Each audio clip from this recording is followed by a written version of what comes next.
Hello and welcome to Amoeba Savant, where I am reading chapter 12 of The Prince by Machiavelli. Please subscribe and like. How many kinds of soldiery there are, and concerning mercenaries. Having discoursed particularly on the characteristics of such principalities as in the beginning I proposed to discuss, I have considered in some degree the causes of their being good or bad, and having shown the methods by which many have sought to acquire them and to hold them, it now remains for me to discuss generally the means of offense and defense which belong to each of them.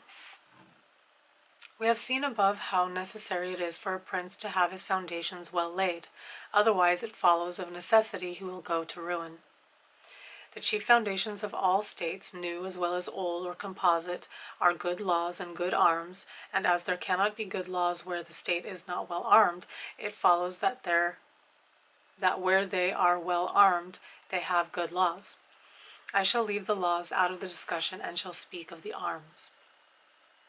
I say, therefore, that the arms with which a prince defends his state are either his own, or they are mercenaries, auxiliaries, or mixed.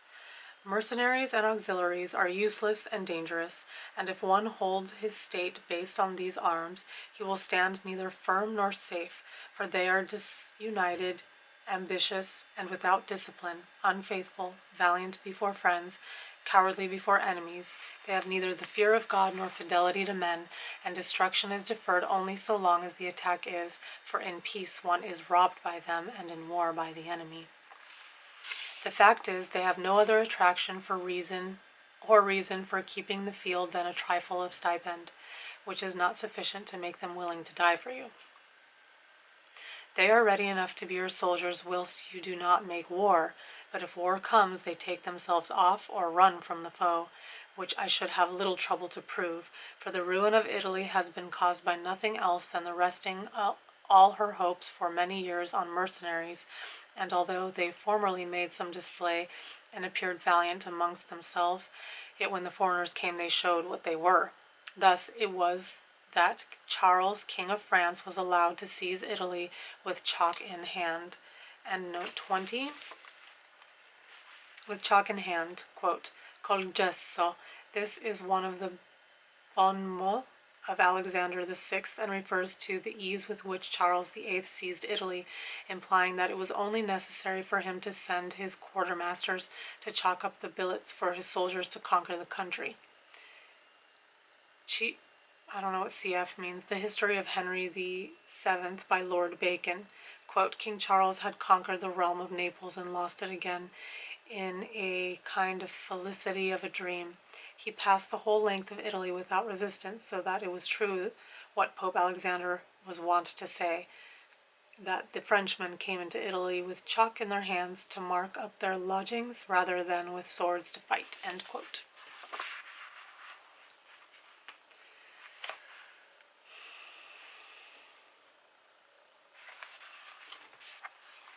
And he who told us that our sins were the cause of it told the truth, but they were not the sins he imagined, but those which I have related. And as they were the sins of princes, it is the princes who have also suffered the penalty. I wish to demonstrate further the infelicity of these arms.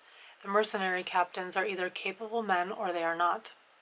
If they are, you cannot trust them, because they always aspire to their own greatness, either by oppressing you, who are their master, or others contrary to your intentions.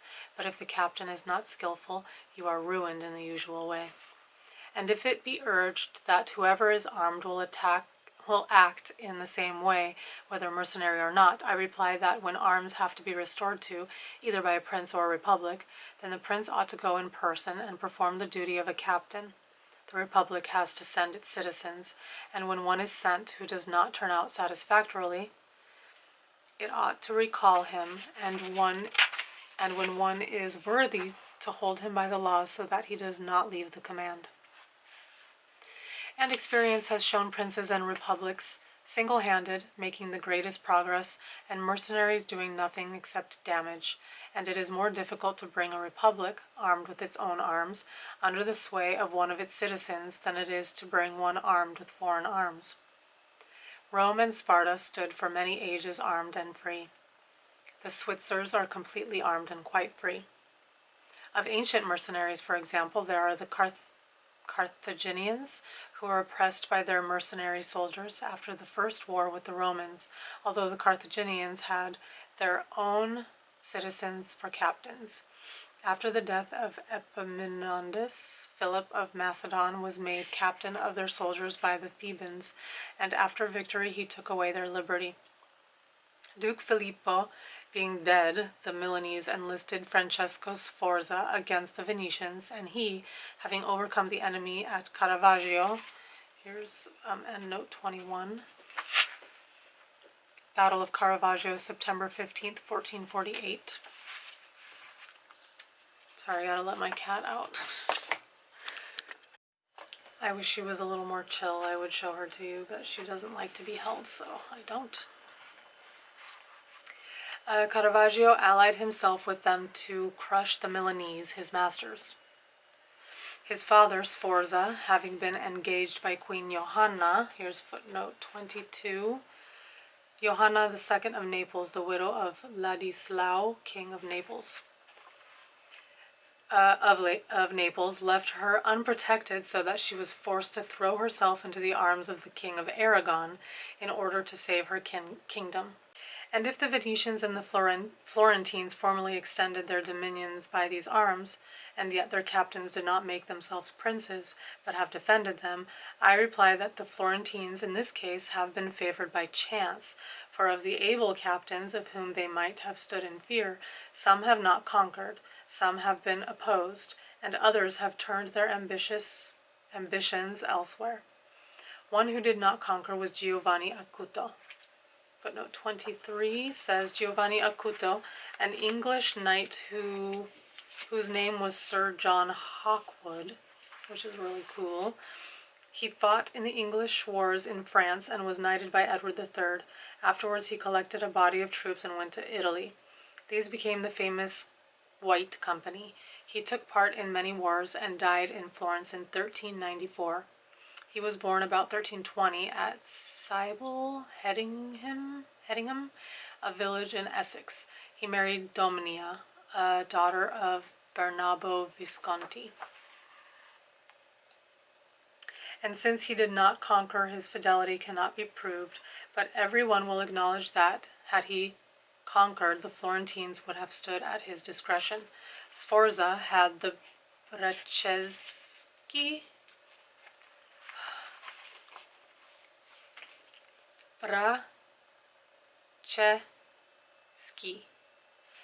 I think. Let me know what you think the correct pronunciation is. Always against him, so they watched each other. Francesco turned his ambition to Lombardy, Braccio against the church and the kingdom of Naples. But let us come to that which happened a short while ago. The Florentines appointed as their captain Pagolo Vitelli, a most prudent man who, from a private position, had risen to the greatest renown. If this man had taken Pisa, nobody can deny that it would have been proper for the Florentines to keep in with him, for if he became the soldier of their enemies, they had no means of resisting, and if they held to him, they must obey him. The Venetians, if their achievements are considered, will be seen to have acted safely and gloriously so long as they sent to war their own men, when with armed gentlemen and plebeians they did valiantly. This was before they turned to enterprises on land, but when they began to fight on land, they forsook this virtue and followed the custom of Italy. And in the beginning of their expansion on land, through not having much territory, and because of their great reputation, they had not much to fear from their captains. But when they expanded, as under Carmignuola, footnote 24, says, Carmignuola, Francesco Bosson, born at Carmagnola, about 1390, executed at Venice, May 5th, 1432. Carmagnola. They had a taste of this mistake, for having found him a most valiant man, they beat the Duke of Milan under his leadership, and, on the other hand, knowing how lukewarm he was in the war, they feared they would no longer conquer under him, and for this reason They were not willing, nor were they able, to let him go, and so, not to lose again that which they had acquired, they were compelled, in order to secure themselves, to murder him. They had afterwards for their captains Bartolomeo de Bergamo, Roberto de San Severino, the Count of Pitiliano, footnote 25. Bartolomeo Colleoe of Bergamo died 1475. Roberto of San Severino died fighting for Venice against Sigismund, Duke of Austria. That name is so familiar. In 1487. Primo Capitano in Italia, Machiavelli, Count of Pitigliano. Niccolo Orsini, born 1442, died 1510. And the like, under whom they had to dread loss and not gain, as happened afterwards at Battle of Vaila, 1509, where in one battle they lost that which in 800 years they had acquired with so much trouble, because from such arms conquests come by slowly, long delayed and inconsiderable, but the loss is sudden and portentous. And as with these examples I have reached Italy, which has been ruled for many years by mercenaries, I wish to discuss them more seriously, in order that, having seen their rise and progress, one may be better prepared to counteract them. You must understand that the empire has recently come to be repudiated in Italy, that the Pope has acquired more temporal power, and that Italy has been divided up into more states, for the reason that many of the great cities took up arms against their nobles, who, formerly favored by the emperor, were oppressing them, whilst the church was favoring them so as to gain authority and temporal power. In many others their citizens became princes. From this it came to pass that Italy fell partly into the hands of the Church and of republics, and the Church, consisting of priests, and the republic of citizens accustomed to arms, both commenced to enlist foreigners. The first who gave renown to this soldiery was Alberigo da Conio, 27. Alberigo da Conio, Alberico da Barbiano, Count of Cuneo in Romagna. He was the leader of the famous Company of St. George, composed entirely of Italian soldiers. He died 1409. Conio the Romagnian. From the school of this man sprang, among others, Braccio and Sforza, who in their time were the arbiters of Italy. After these came all the other captains who till now have directed the arms of Italy. And the end of all their valor has been that she has been overrun by Charles, robbed by Louis, ravaged by Ferdinand, and insulted by the Switzers.